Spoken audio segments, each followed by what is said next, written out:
Hey everyone, it's Joanne.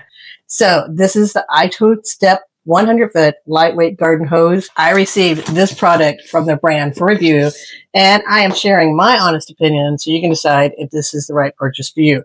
Let's put it to the test.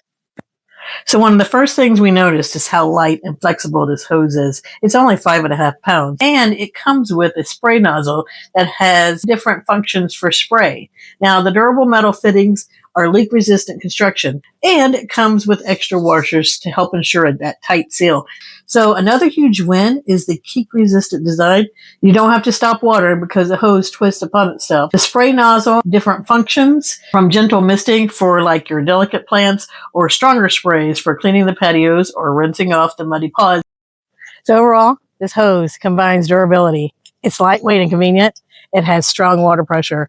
Kink resistant. It's a flexible hose design, leak-proof fittings, high-pressure performance. So it can go up to like 500 PSI. So if you're looking for a flexible garden hose that's easy to handle, but still durable, this one is a fantastic upgrade. You will love it.